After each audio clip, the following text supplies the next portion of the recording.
Hey, I'm Savannah. Welcome back to Designing Forsaken Legacy, a character design series for an animated show I'm making here on YouTube. In this episode, we'll be meeting Sable. She's a lynx from the Kingdom of Shadow. I'd like to apologize for the audio quality of the last couple episodes.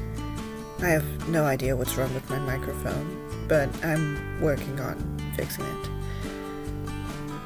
Anyways, without further ado, let's get into the character design.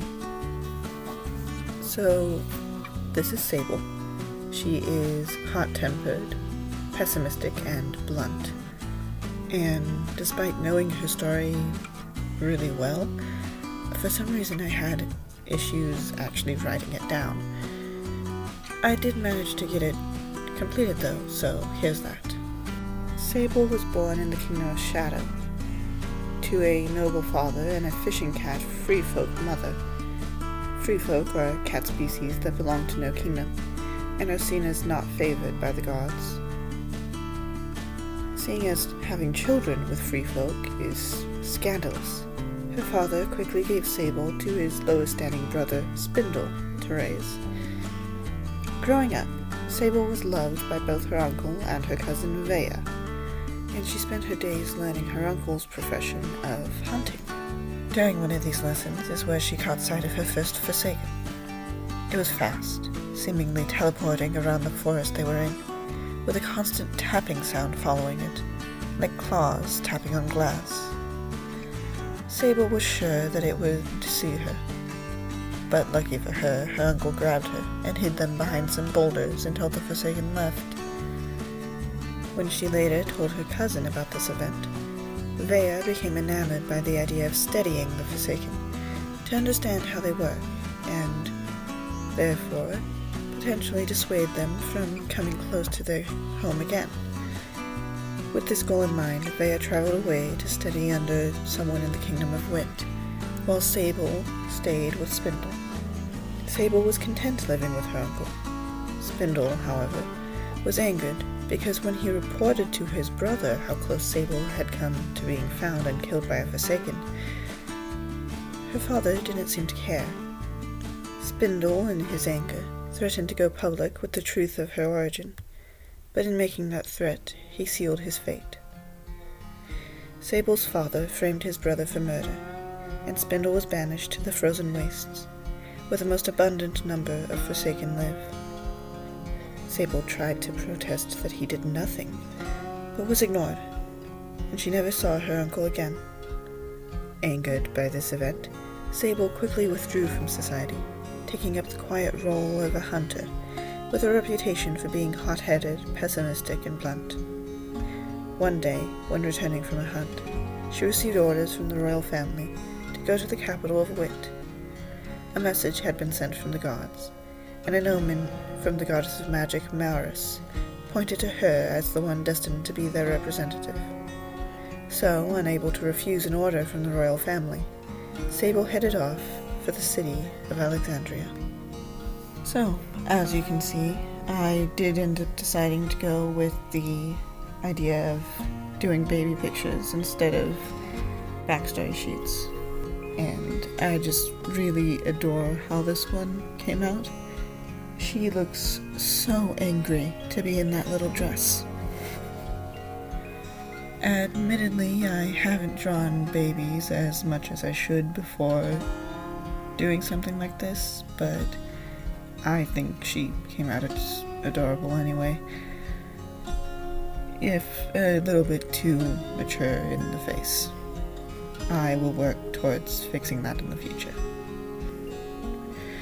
Feel free to leave any advice you have in the comments, but please no unnecessary hatred. Aside from that, I can't really think of what else to say, so I'm going to leave you guys with the speed paint, and see you for the expression sheet.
Okay, so her expression sheet gave me the most trouble this time around. I just could not figure out what to do, and when I got it done, I discovered that I really hated it. And so I redrew all of the expressions, and I do like how these ones turned out. I'm actually working on them as I'm recording this audio. Starting with her happy expression. When she's happy, her ears go up, her eyes widen, and she starts smiling. It's just a simple expression, though she admittedly doesn't wear it all that often. I imagine that the one on the expression sheet is her seeing her cousin for the first time in years, because that would definitely make her happy.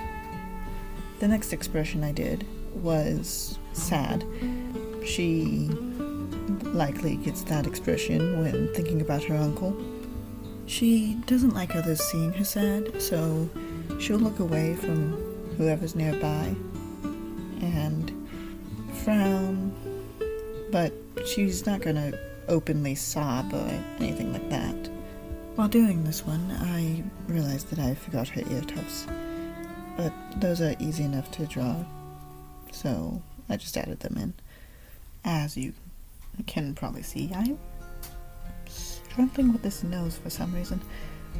I'm not fully over my art block, but it's gonna give me anxiety if I don't get this video out tonight, so I'm just gonna... okay, that's good. Moving on is her annoyed expression. This is where she's about to snap, but not quite there yet. She gets this expression a lot. So she snarls a little bit and gets a little bit of a crinkle on her muzzle. I'm not really... I don't usually draw angry characters all that often, so I need to practice that a bit more. Although I do like how this one came out. I also made it so that when she's angered, the gold in her eyes glows. You'll see that when I get into the coloring of the expressions. For now, let's move on to her angry expression. And by angry, I do mean absolutely ticked. When she gets to this point, she absolutely loses it. She looks ready to bite someone's head off. Which, yeah, probably is considering it. For this one, she is snarling, growling, ready for a fight. And honestly, I have no idea what set her off. She is hot-headed, so could be any number of things. Maybe someone mentioned her father or something.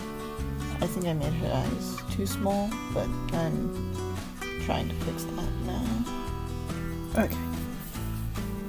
Moving on, this next expression, my dad says, looks like someone flirted with her, and her response was, "Do I look like someone who would be interested in you?" Which I find amusing, because she is blunt enough to say something like that. In all honesty, I didn't have any set expression in mind when I was sketching this one.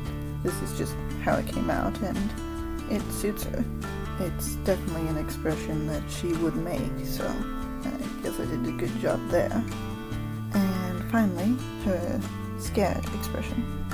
She tries her best to make sure others don't ever see her scared.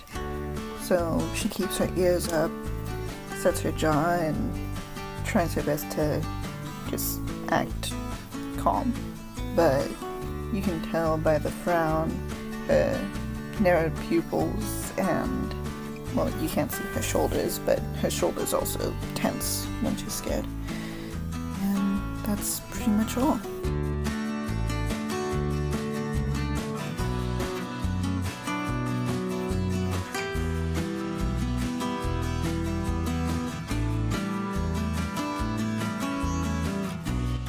I hope you all enjoyed the video.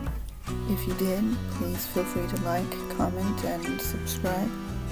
And I guess hype is a thing now, so if you could do that, that'd be appreciated.